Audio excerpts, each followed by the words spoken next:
오늘 본문의 말씀은 누가복음 14장 25절에 수많은 무리가 주님과 함께 예루살렘을 향해 나가는 장면으로 시작합니다.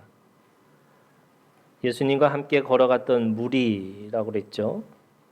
그들은 그 예루살렘의 길을 아마도 예수님과 함께 걸어가고 있는 길이기 때문에 날마다 놀라움과 그리고 예수님이 깨달음으로 그렇게 말씀을 해주신 거기 때문에 그들에게는 놀라움과 깨달음의 연속이었다고 생각이 듭니다. 예수님은 병든 사람을 치유하셨고 놀라운 진리의 말씀으로 그들을 깨우쳐 주셨기 때문에 그런 거죠. 그들은 예루살렘의 여행길을 아마도 즐겁고 유익하다라고 생각했을 것입니다. 그런데 25절 갑자기 예수님께서 주님을 쫓던 무리에게 돌이켜서 그들의 그런 마음에 찬물을 끼얹습니다. 무리에게 제자가 되어야 한다는 말씀을 하시는 거죠. 그런데 말씀하시는 방식이 가능하면 제자가 되면 좋겠다라고 친절하게 말씀하는 것이 아니고 무엇을 하지 않으면 제자가 될 수 없다라고 부정적인 표현을 쓰고 계세요. 그 말의 뜻은 무리에게 그런 마음을 가지고 있지 않으면 쫓아오지 말라는 뜻으로 읽혀집니다. 주님은 무리를 다 데리고 가기보다는 이 단단한 마음을 가지고 그래서 남은 자들만 데리고 가기를 원하셨던 것 같아요. 더구나 주님은 함께 가더라도 예루살렘의 그 길을 가는 이유를 분명하게 알고 쫓아오기를 원하셨습니다. 왜 쫓아오고 무엇을 위해 쫓아오고 어디를 향해 쫓아가야 하는지를 분명하게 그들에게 일러두기를 해야 된다고 생각했던 것 같습니다. 오늘 말씀에서 주님은 제자의 조건 세 가지를 아니하면이라고 하는 이 말씀을 가지고 가르치셨습니다. 이것을 하지 않으면 제자가 아니다라는 말씀은 이 자격 조건이 반드시 필요하다는 뜻이죠. 그리고 믿고 구원받는 것 이게 무조건적인 구원이지만 이 무조건이지만 예루살렘으로 가는 길은 반드시 이 조건들을 충족해야만 주님을 바르게 쫓을 수 있다라고 하는 뜻이 됩니다. 우리가 주님을 나의 주님이라고 영접하기만 하면 구원을 받죠. 이게 무조건입니다. 그래서 그 구원받은 영혼은 반드시 신앙생활을 통해 자신의 영광의 그 몸으로 또는 썩고 새하고 없어질 이 육신을 하나님 앞에 영원히 썩지 않는 그 몸으로 만들어가는 것이 우리가 구원의 완성이라고 할 수 있습니다. 그 구원의 완성의 길에 바로 예루살렘에 가는 길, 이 예루살렘에 가는 길에 신앙이 있는 겁니다. 예루살렘으로 가는 길에 신앙으로 살려면 반드시 이 신자에서 제자가 돼야 되는 거죠. 예루살렘으로 가는 길은 내가 헤쳐서 가는 길이 아니고 주님이 걸어가신 길을 바짝 붙어서 따라가는 그런 삶입니다. 그러나 그 길이 예루살렘의 길, 예루살렘이 어느 곳에요? 그곳에 성전이 있었고 또 그곳에 제사가 있었기 때문에 보통 예루살렘은 보통 이 하나님의 영광과 하나님의 임재가 임하신 곳이라고 사람들이 생각하는 거죠. 그래서 영광을 쫓아서 하나님의 임재를 쫓아서 가는 길이라고 생각했지만 사실은 그 길은 죽음의 길이었고 십자가의 길입니다. 주님은 무리가 제자가 되기를 원하셨습니다. 나중에 주님은 오순절 다락방에서 성령을 보내시면서 이 제자를 다시 사도들이 되기를 원하셨습니다. 그래서 신앙이라고 하는 것은 내가 신자, 내가 하나님 예수 그리스도를 영접하는 것으로 인해서 구원받는 것으로 시작하는 거지만 그것이 주님의 십자가를 쫓아가는 제자가 되고 이제는 세상을 향해서 나가는 사도들이 되는 것까지 자라나라 이렇게 얘기하고 있습니다. 제자는 십자가의 길을 쫓아가는 사람이라고 한다면 사도는 승천하신 예수님을 쫓아 하늘의 길을 쫓아가는 사람이라고 할 수 있습니다.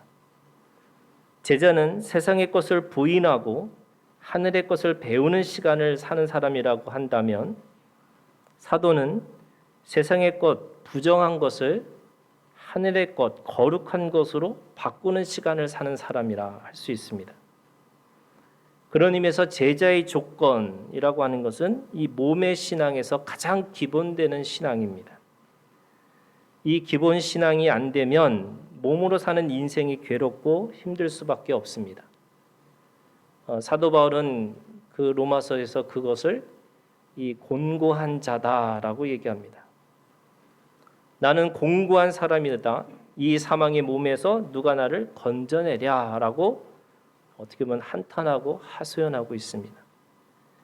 왜냐하면 내 마음의 법과 내 몸의 지체의 법이 다르기 때문에 다르게 작동되기 때문에 그렇게 되는 거죠. 아무런 조건 없이 구원받은 내 영혼은 오늘 내 몸의 지체를 부인하는 자격 조건들을 갖추라고 이야기하고 있습니다. 예루살렘의 길을 걷는 제자는 이 반드시 이 세 가지의 자격 조건을 갖추어야라고 얘기하고 있습니다. 주님은 그것에 대해서 뭐뭐 하면 하지 말라 하면 아니하면 제자가 되지 않는다라고 말씀하셨지만 거꾸로 이것을 반드시 해야지만 제자의 삶, 십자가의 길을 걸어갈 수 있다라고 말씀하고 있는 겁니다. 첫 번째는 26절에 있는 말씀이에요. 14장 26절에 무릇 내게 오는 자가 자기 부모와 처자와 형제와 자매와 더욱이 자기 목숨까지 미워하지 아니하면 능히 내 제자가 되지 못하고. 이 첫 번째는요, 이 관계의 우선순위입니다. 여기서 단어가 미워하면이라는 예수님의 말씀을 마태는 그거를 조금 자기 방식대로 해석을 했습니다. 뭐라 했냐면 더 사랑하면, 이게 비교의 우선순위로 말씀한 거죠. 그러나 오늘 누가는 예수님이 말씀하신 그대로 가능하면 말씀하신 그것의 그 직역대로 미워하면이라는 예수님의 표현을 그대로 적어두었습니다. 마태보다는 이 누가의 이 저자는 철저한 결단을 요구하고 있는 예수님의 의도를 그대로 하려고 했던 것 같습니다. 혈연이라는 가족 관계는 이 사람들이 떠날 수 없는 이 필연적인 관계죠. 그런데 주님을 쫓아가는 제자는 자기 부모와 처자와 형제와 자매를 미워하라고 합니다. 더구나 자기 목숨까지 미워하라고 합니다. 이게 모순 아니에요, 여러분? 사랑하는 것이 주님의 명령이고 하나님은 사랑이라고 하셨는데 미워하라고 하십니다. 더구나 사랑하는 가족들이죠. 어떻게 자기 목숨을 미워할 수 있을까? 이게 사람들이 이해가 가지 않습니다. 내가 살아야지 내가 누구를 미워하고 누구를 쫓아갈 수 있는 거 아닌가? 근데 어떻게 내 목숨까지 미워하면서 누구를 사랑하고 또 누구를 쫓아갈 수 있을까? 그렇기 때문에 마태는 이것을 우선순위라는 의미에서 더 사랑하면이라는 표현을 사용한 겁니다. 제자는 제일 먼저 관계의 우선순위를 결정해야 합니다. 그게 뭐냐면 주님이 먼저 관계하는 거죠. 이게 먼저라는 게 참 애매모호합니다. 사람들이 먼저라고 하니까 교회를 먼저 또는 뭔가 내가 종교 활동을 더 먼저 이렇게 생각하는 경우들이 있어요.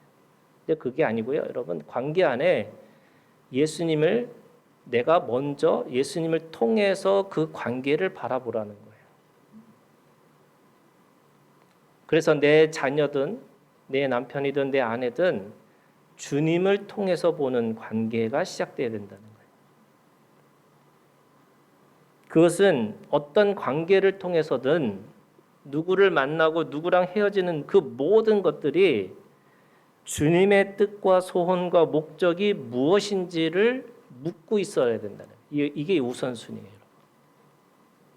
여러분, 이단들은 이 말씀을 가지고 너 가족을 떠나라, 교회를 위해서 살아야 돼, 뭐 이렇게 얘기하잖아요.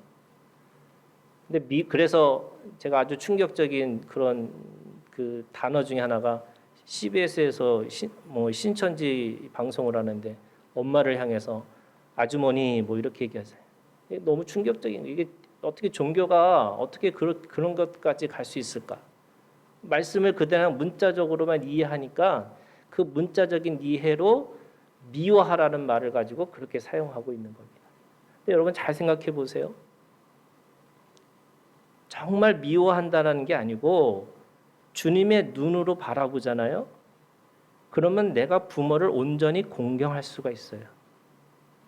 내가 예수 그리스도의 눈으로 바라보면 그 자녀에게 필요한 것들이 무엇인지를 어떤 때는 절제할 수도 있고요. 어떤 때는 징계할 수도 있고요. 어떤 때는 못 본 척하고 감싸줄 때가 있어요. 근데 대부분이 주님의 눈으로, 이걸 객관적 시각인데 이 객관적 시각을 잃어버린 사람들은 자기 감정대로 자기가 하다가 어느 순간에 지치고 쓰러지는 거죠. 그래서 우선순위라는 말은 하나님 우리 관계 속에서 주님의 눈으로 바라보라는 겁니다. 주님이 먼저라는 그 말이 그런 뜻이에요. 자녀를 사랑하기 위해 우리는 주님의 소원을 물어야 합니다. 자신의 욕망과 욕심으로 사랑하면 안 된다는 뜻입니다. 그러면 바르게 사랑하게 되는 거죠. 이 바른 사랑, 그것이 그 관계를 온전하고 완전하게 합니다. 두 번째는요, 27절에 있는 말씀이에요.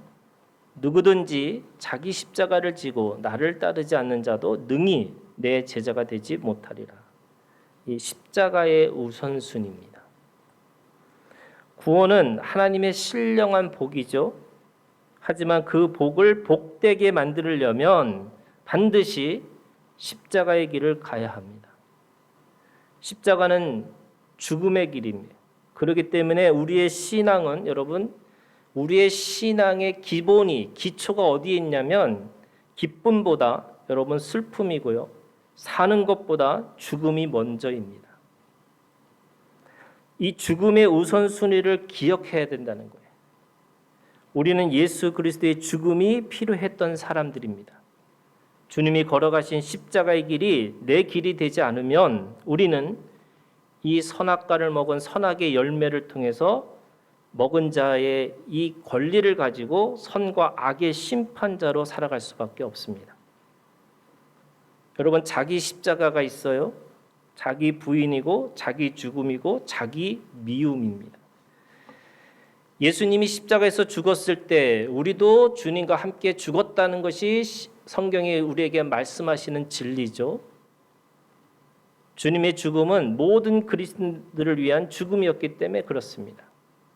2000년 전에 죽은 그 주님이 십자가에서 죽었을 때 우리 조상에 있는 내 DNA도 함께 죽은 거죠. 그래서 우리는 주님과 함께 죽고 주님과 함께 부활했다고 믿고 있는 겁니다.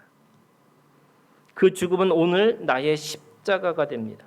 나의 십자가는 나의 이마에 쓴 주홍글씨와 같은 거예요. 아무리 뛰어나도, 아무리 지혜롭다 해도, 아무리 능력이 있다 해도 우리는 죽음의 십자가를 지고 주님의 길을 따를 수밖에 없는 존재입니다. 십자가가 우선순위란 뜻은 우리의 영원한 생명의 기본이 우리의 죽음으로부터 시작됐다고 하는 의미입니다. 여러분, 죽음을 기억하셔야 돼요. 여러분, 실패를 기억해야 합니다. 본래 안 되는 존재라는 것을 기억해야 합니다. 모든 일이 안 될 수밖에 없다는 것이 여러분 십자가예요. 그렇기 때문에 산다고 하는 것이 기적입니다. 작지만 그래도 일의 성취가 우리 가운데 있다면 그것이 기적이에요. 모든 것이 주님의 은혜입니다. 살아도 은혜고 오늘 죽어도 은혜라는 이유가 바로 그겁니다.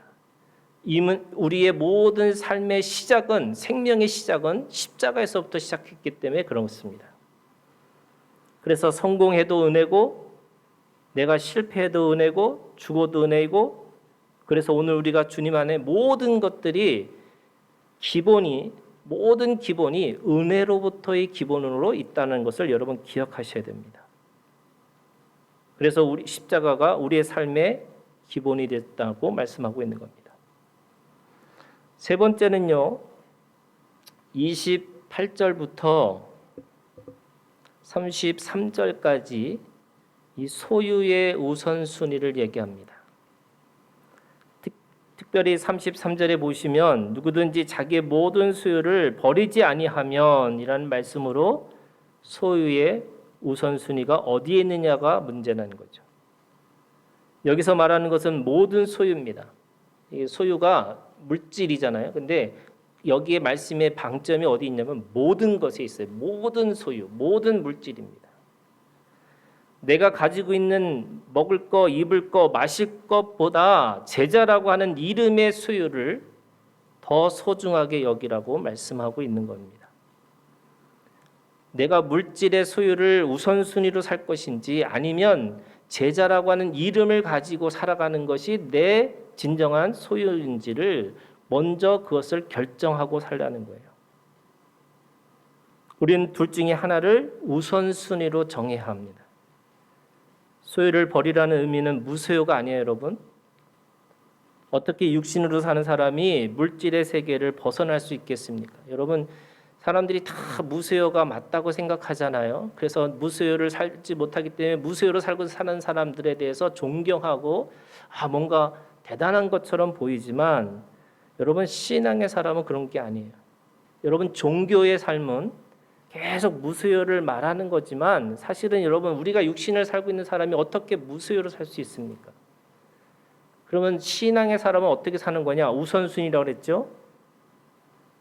이 물질의 소유를 가지고 제자라고 하는 이름 또는 하나님 나라의 이름의 그 소유를 가치로 바꾸는 사람들입니다. 그것이 제자라는 이름의 우선순위로 살라는 의미입니다. 그런데 그것을 하기 위해 스스로 두 가지를 점검해야 된다고 말씀하고 있는 거예요.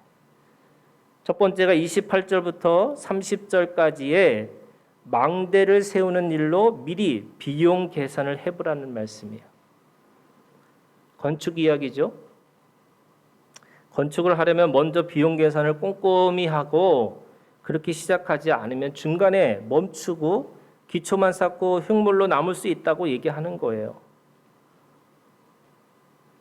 그러면서 못할 것이라면 아예 시작도 많았어야지 하고 사람들이 비웃음거리가 된다고 말씀하고 있는 겁니다. 기초부터 준공까지 필요한 수단들과 전제들을 철저하게 준비하라는 말씀이에요. 여러분, 신앙은 건축과 같습니다. 하나님이 설계자이시고 예수 그리스도가 건축자이시고 성령님은 감리자입니다.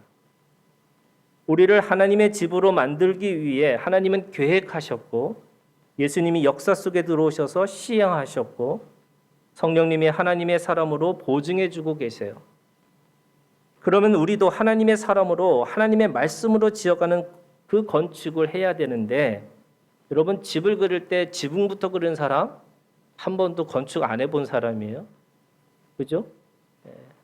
그리고 여러분, 기초가 얼마나 중요한지 또 이 건물을 짓는 과정에서 이 돈이 얼마나 중요한지, 그죠? 제가 이 목회를 하면서 개척하면서 한 번도 이 돈에 대한 생각을 안 하고 살다가 건축하니까 눈만 감고 기도만 하면 맨날 억 단위가 이렇게 생각이 들어요. 돈 필요하다고 생각이 드는 거죠. 이게 건축을 해본 사람과 안 해본 사람. 그래서 목회자들도요, 저는 그런 거예요. 건축 해본 사람과 안 해본 사람이, 죄송합니다, 제 판단이에요, 영성이 다르다고 생각이 들어요. 예. 그냥 막연하게 내가 그렇지 그런 게 맞을 거야라고 하지만 여러분 그게 하나도 그냥 막연한 건 없더라고요. 저한테 와가지고 뭘 정하실 거예요. 문을 어떻게 정할 거고 이 타일을 어떻게 정할 거예요. 뭘 알아야지 정하죠. 그러니까 둘 중에 하나를 선택하라는 거예요. 근데 여러분 둘 중에 하나도 그게 어떤 것이 좋은 건지 더 좋은 게 있는 건지 이게 어떻게 필요한 건지 전혀 모르니까 그냥 진짜 아무것도 모르면서 그냥 계속 결정만 하면 이제 최악의 건물이 될 수밖에 없는 거죠. 저희 아내가 저한테 쭉 보면서 하는 모든 과정을 보면서 초짜들의 향연 같다고 뭐 이렇게 다들 처음 해보는 사람들끼리 뭔가 이렇게 해보는 거니까. 우리도 하나님의 사람으로 하나님의 말씀으로 지어가는 건축을 해야 된다는 거예요. 마음에 집을 짓는 거죠. 집을 그릴 때 그렇게 건축하면서 기초가 얼마나 중요한지 더구나 건축자의 마음이 어떠한지가 중요하죠. 여러분 주님은 반석이라고 했고 주님은 우리의 신앙의 모퉁이돌, 주축돌이 되셨다고 말씀하고 있습니다. 신앙생활이라는 하나님의 집을 만들기 위해 비용 계산을 미리 해봐야 한다고 말씀하고 있는 겁니다. 두 번째는 31절부터 32절에 전쟁에 나가는 임금으로 전쟁의 승패 계산을 해보라는 말씀이에요. 전쟁은 병사들의 숫자, 병마와 많고 적음으로 그것이 결정되는 건데 오늘 말씀해 보니까 1만 명과 2만 명이 싸운다는 거예요. 그랬더니 싸우는지 아는지를 잘 생각해 봐서 이 전쟁이 안 될 것 같다 그러면 어떻게 하라고요? 화친하라는 거예요. 싸우지 말라는 거예요. 그래서 1만 명과 2만 명이라고 하는 그 싸움에 이 현실 인식이죠. 현실 파악을 잘 하고 이게 싸워야 되는지 말아야 되는지를 결정하라는 겁니다. 여기서 말하는 임금은요, 그냥 우두머리가 아니고 한 나라의 왕입니다. 자신의 승패뿐만 아니라 이 전쟁은 민족의 운명과 한 공동체의 운명을 가름하기 때문에 전쟁을 하느냐 안 하느냐는 굉장히 중요한 결정이라고 할 수 있습니다. 그런 의미에서 신중하고 꼼꼼하게 따져보고 준비하지 않으면 안 된다는 말씀이에요. 건축과 전쟁하는 것처럼 제자가 되느냐 안 되느냐는 신중하게 결정하라는 말씀이에요.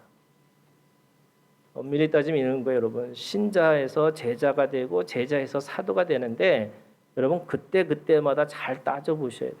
내가 갈 수 있는지 없는지. 신앙에도 망상이 있어요. 신앙의 망상은 뭐냐?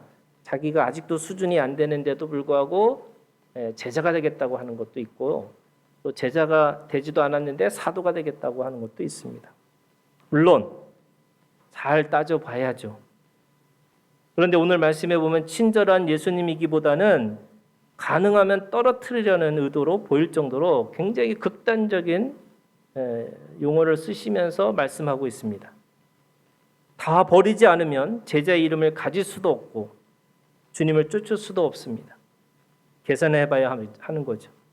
할 수 있는지 없는지, 안 그러면 사람들에게 웃음거리가 되거나 비참한 최후를 맞아 바울이 고백한 것처럼 공고한 사람으로 남을 수밖에 없습니다. 이 세 가지 자격 조건을 반드시 갖추라는 거죠. 그런데 여러분, 이 반전이 있어요. 그렇게 잘 갖추라고 해서 끝내셔야 되는데 갑자기 34절, 35절에 완전히 다른 분위기의 말씀을 하고 계세요. 갑자기 소금 얘기를 말씀하십니다. 예수님은 마태복음에서 제자들에게 너희는 소금이고 빛이라고 말씀하셨어요. 이게 이제 굉장히 중요한 건데 여러분, 소금이 되라고 말씀하시는 게 아니고요. 빛이 되라고 말씀하신 게 아니고 존재를 말하고 있어요. 너희는 소금이고 너희는 빛이라고. 제자의 조건을 말씀하시다가 갑자기 오늘 본문의 말씀은 그 소금을 말씀하고 있습니다. 여러분, 소금이 맛을 내기 위해서는 두 가지가 있어야 된대요. 하나는 첫 번째 녹아야 되는 거죠. 그래서 녹지 않는 소금은 소금이라고 말할 수 없습니다. 맛을 낼 수가 없어요. 여러분 소금이라는 게 salt인데 이게 원래 샐러리라고 하는 그게 봉급이 된 거잖아요. 그러니까 그 정도로 사람에게 살아가는 데서 굉장히 중요한 요소가 이 소금이랍니다. 근데 그 소금이 제대로 기능을 하려면 녹아야 된다는 거죠. 근데 반대로 녹지 않는 소금이 있을까? 그것이 로세 안에 그 소금 기둥이 된 로세 안에를 예를 보면 알 수가 있죠. 소금 기둥은 녹지 않는 돌로 그냥 짠맛은 내지만 결코 음식이나 사람들이 섭취할 수 없는 소금이 됩니다. 그래서 땅에도 거름에도 쓸데없는 그런 돌뿐인 거죠. 두 번째는 이 소금이 제대로 작동하는 기능 중에 하나가 물을 흡수하는 기능이 있답니다. 그래서 이 소금의 기능 때문에 부패를 막아주는 역할을 합니다. 소금을 뿌리면 물을 흡수하기 때문에 소금이 생선이나 물건들의 부패를 막는 역할을 합니다. 세상의 부패를 막는 역할이 소금의 사명이기도 합니다. 제자들에게 소금이라고 예수님이 말씀하신 것은 그 맛을 내는 소금 또는 그래서 녹고 물을 흡수해서 하늘의 맛과 세상의 부패를 막는 사명이 제자들에게 있다고 말씀하고 있는 겁니다. 여러분 다시 한번 그러면 질문을 해볼까요? 과연 맛을 잃어버린 소금을 소금이라고 할 수 있을까? 짠맛의 강도는 다를 수 있지만 소금이 맛을 잊는다고 하는 것이 굉장히 모순이에요. 그럼 무슨 뭐냐면 소금이 아니고 그냥 소금 기둥이라든지 또는 그냥 돌, 짠 돌 뭐 이렇게 할 수 있는 거잖아요. 근데 소금이라는 이름이 그 맛을 잃을 수 없는 거죠. 그냥 소금 자체는 이 맛을 품고 있기 때문에 왜 짠맛이 나냐 그러니까 짠맛이 나서 짠맛이잖아요. 뭐 이런 것처럼 소금은 그냥 소금으로서의 그 본질을 갖고 있기 때문에 소금이지 그것이 잃어버리거나 하면 소금이 아니잖아요. 무슨 말인가 하냐면 이거를 잘 알아두셔야 돼요. 소금이 되라고 말씀하시는 게 아니에요. 소금이 되라고 하는 것은 내가 짠맛을 내기 위해서 소금이 되기 위해서 뭔가 뭐 화학작용이든 뭐든 내가 뭔가 노력해야 되는 건데 예수님이 우리에게 말씀하신 것은 그냥 소금이라고 얘기하는 거예요. 존재로 얘기하고 있습니다. 성경에서 여러분 소금이라는 게 그럼 도대체 뭘까? 이 소금은요. 성경에 보면 절대로 변하지 않는 것을 상징하는 것이 소금입니다. 민수기 18장 19절 이스라엘 자손이 여호와께 거제로 드리는 모든 성물은 이게 제사장한테 드리는 성물이에요. 내가 영구한 몫의 음식으로 너와 네 자녀에게 주노니 이는 여호와 앞에 너와 네 후손에게 영원한 소금 언약이니라. 여러분 성경에 제 이름이 나오는 거 아시죠?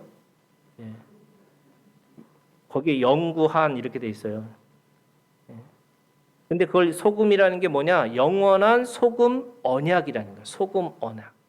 그럼 이 소금 언약이라는 게 뭐냐면 이 소금 자체는 변하지 않는다는 거예요. 영원히 있는 그대로를 남겨둔다는 거예요. 그럼 하나님이 약속을 하시면서 사람들과 약속하시면서 예를 들면 무지개 언약 주셨죠. 예. 그다음에 또 뭐 하나님께서 이 아브라함을 끌고 가시면서 말씀의 언약을 주셨죠. 그게 할례죠. 여러 가지 모세에게는 그것이 십계명이고 또 법궤고 이런 거잖아요. 근데 하나님께서 레위의 족속들에게 하나님의 약속이 뭐냐? 거제의 모든 재산은 다 네 거야. 근데 이거 약속할게. 어떻게 약속한다고요? 소금으로 약속한다는 거예요. 이게 소금 언약입니다. 근데 이 소금 언약을 오늘 우리가 읽은 이 역대하 13장 5절에 이스라엘 하나님 여호와께서 소금 언약으로 이렇게 돼 있어요. 소금 언약으로. 이스라엘 나라를 영원히 다윗과 그 자손에게 주신 것을 너희가 알 것 아니냐 이렇게 얘기합니다. 그러면 여러분 원래 성경에 아브라함의 은혜와 그리고 다윗의 은혜가 그 사이에 모세의 율법이 있는 거예요. 그러면 아브라함의 은혜와 이 다윗의 은혜인데, 이 다윗의 은혜라는 게 뭐냐면 하나님이 모든 믿는 자들을, 특별히 이 다윗에게 왕 노릇하게 해주시는, 다스리는 은혜를 주셨고, 그 은혜가 영원할 것이라고 은혜를 주셨어요. 무조건이에요. 다윗이 뭘 했기 때문에 뭘 해야지만, 이게 아니고 무조건이에요. 그런데 오늘 이 13장 5절에 이 고백이 누구의 고백이냐면 아비야라고 하는, 그러니까 솔로몬의 아들이 르호보암이에요. 그 르호보암의 아들이 아비야예요. 근데 그 아비야가 뭐라고 그러냐면 다윗과 하나님이 무조건적으로 은혜를 주신 그 사건을 뭐라고 고백하고 있냐면 소금 언약, 이렇게 얘기해요. 소금 언약. 그래서 그 소금 언약으로 하나님이 우리에게, 그 소금 언약이 뭐예요? 변하지 않는, 변치 않는, 하나님께서 그 약속한 것을 반드시 이루실 거라고 하는 그 믿음의 고백이 하나님 편에서, 우리 사람 편에서 소금으로 언약을 하는 거예요. 소금 언약이에요. 그래서 이 소금의 언약은 하나님과 다윗의 약속으로 확대됐어요. 다윗의 다스리는 은혜와 그 왕권의 영원성을 하나님과의 소금 언약으로 이해하고 있습니다. 누가? 아비야가. 근데 역대하 13장은 지금 어떤 상황이냐면요, 이 르호보암의 아들 아비야와 북이스라엘의 여로보암과의 전쟁을 지금 말하고 있습니다. 자, 올라가 보면요, 이 유다 아비야의 군사가 몇 명이냐면, 저희가 5절부터 읽었잖아요. 3절에 보세요. 이 역대하 13장 3절. 아비야는 싸움에 용감한 군사 40만 명을 택하여 싸움을 준비하였고, 여로보암은, 이게 남유다와 북이스라엘의 싸움이에요. 여로보암은 큰 용사 80만 명을 택하여 그와 대진한지라. 자, 용감한 군사 40만 명, 큰 용사 80만 명. 뭐가 생각이 나세요? 예수님의 비유가 생각나는 거예요.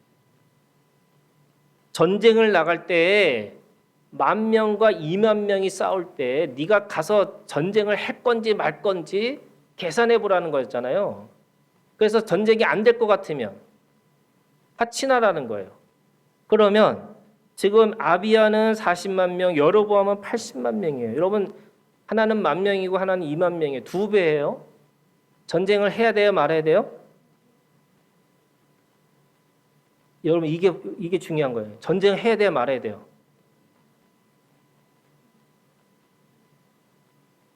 저만 떠들고 있는 건 아니겠지? 자, 전쟁해야 돼요, 말아야 돼요? 말아야 되죠. 전쟁하지 말아야 돼요. 예수님의 그 말씀에 의하면, 야, 생각해봐. 전쟁 나가서 80만 명과 어떻게 40만 명 어떻게 싸움이 안 돼. 가서 화친해. 라고 얘기해야 되는 거예요. 근데 왜 제가 이 역대하 13장 5절부터 읽었냐면, 아비야에게는 현실 인식이 있어요. 뭐냐, 80만 명과 40만 명의 싸움이 있어요. 너무 안 돼요. 그런데 이건 말이 안 되는 전쟁인데 그들에게는 또 다른 게 있다는 거예요. 그게 뭐예요? 소금 언약이 있다는 거예요. 그들에게는 소금 언약이라는 것이 있기 때문에 우리는 뭐 하겠다고요? 싸우겠다. 화친하는 거는 세상의 방법으로는 계산해 보면 말이 안 돼요. 그런데 그 말이 안 되는 걸 왜 하겠냐? 우리는 하나님이 있다는 거예요. 그래서 10절에 보세요. 이 아비야의 고백이에요. 10절. 우리에게는 여호와께서 우리 하나님이 되시니, 우리 하나님이 되신다는 게 어디에 있어요? 다윗의 언약에 있어요.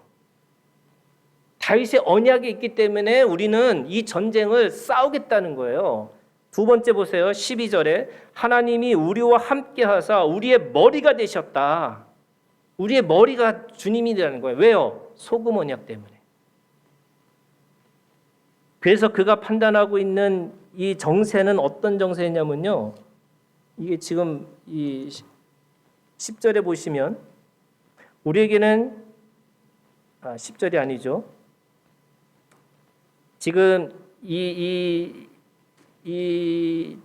7절에 보세요. 7절에 보면 지금 아비야가 보고 있는 80만 명이냐 40만 명이냐 10,000명이냐 20,000명이 아니라 지금 그가 소금 언약으로 보고 있는 또 다른 현실 인식이 있어요. 그게 7절이에요.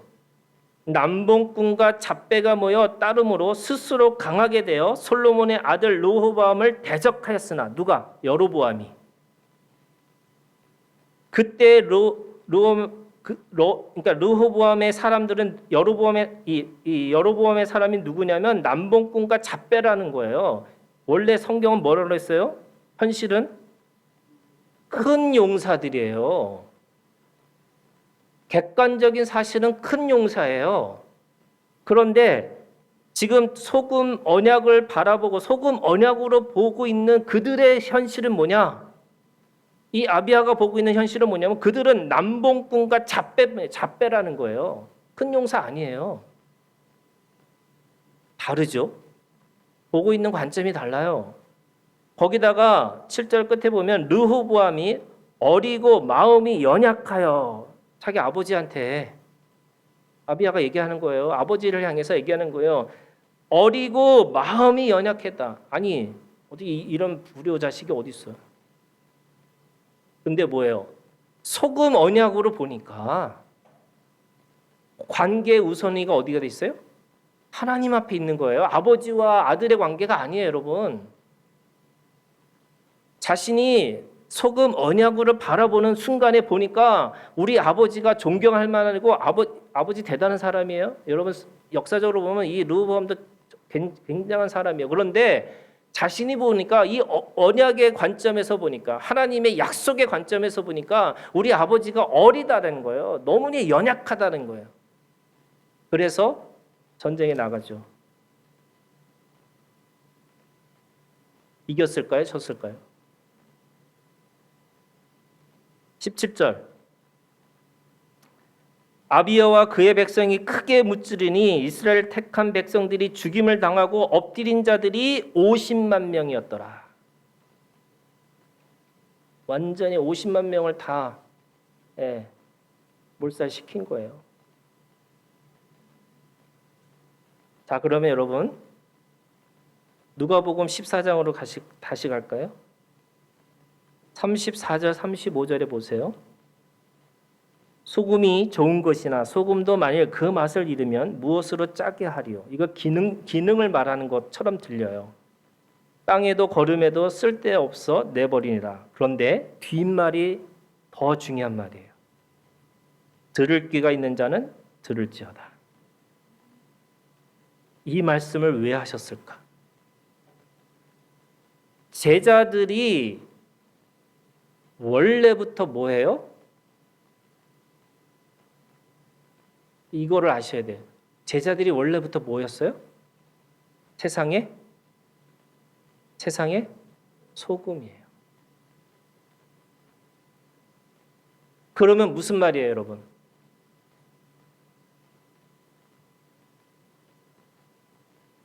우리가 하나님 앞에서 믿는 순간에 하나님은요, 우리를 하나님의 자녀로 보시지 제가 죄 짓고 돌아온 탕자로 대우하지 않으세요. 하나님은 이스라엘 백성들이 애굽에서 무슨 생활을 했어요? 430년. 그들은 거기서 노예로 취급받고 노예의 근본을 가지고 사는 사람처럼 삶을 살았어요. 근데 하나님은요, 한 번도 그들을 노예로 취급하지 않으셨어요. 뭘로 취급하셨어요? 하나님의 백성으로, 하나님의 자녀로, 가나안 땅의 주인으로 그들을 대우하셨어요. 무슨 말이냐면 영접하는 자, 그 이름을 믿는 자들에게 하나님의 자녀가 되는 권세를 주셨으니 모든 하나님의 자녀들은요, 사실은 신자에서 제자에서 제자에서 사도로 가는 게 원래 맞는 길이에요. 내가 대단한 결단을 해가지고 내가 계산을 해봐가지고 이게 갈 건지 말 건지 그거 생각하고 가다 보면요. 여러분 생각해 보세요. 여러분 계산이 돼요? 계산 더 아주 적나라하게 해볼까요? 여러분 헌금 내는 거 생각해 보면 저축하는 게 낫지 않아요? 목사가 이런 얘기하는 좀 죄송하지만, 예. 여러분 계산해 보세요. 아니 요즘에 그런 거죠. 현대인들 젊은 사람들 생각해 보면 왜 내가 그만큼 투자를 하고 왜 그렇게 하고, 죄송하지만 1시간 반, 2시간을 전철을 타고 와서 이 예배를 드리는 사람이 있어요. 계산이 돼요, 여러분?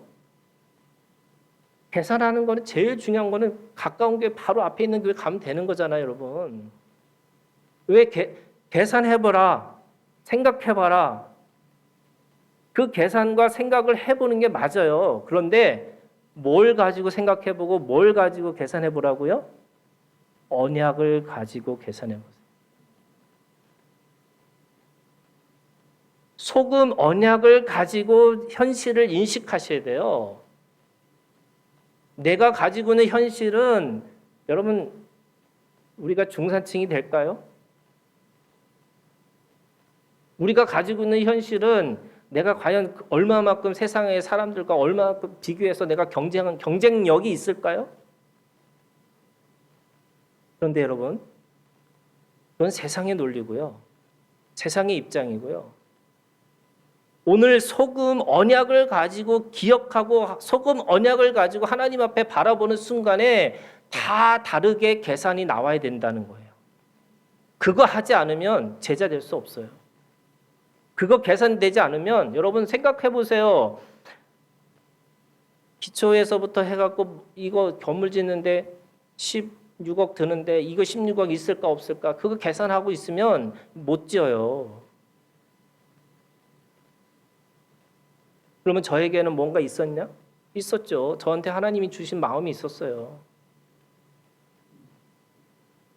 어떤 일을 하든 내가 뭘 결정하든 당연히 그 안에서 판단하고 분별해야 되는데 그 판단과 분별의 가장 중요한 것이 뭐냐? 언약이에요.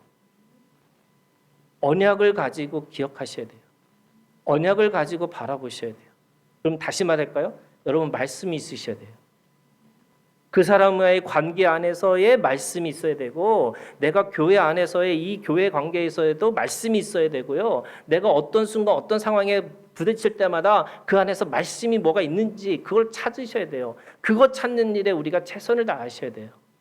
그거 안 하면 세상의 사람들처럼 우르르 갔다가 인생 내가 뭐하고 살았지? 하고 후회하고 뭐뭐 할 걸 하고 그거 살 수밖에 없는 거죠.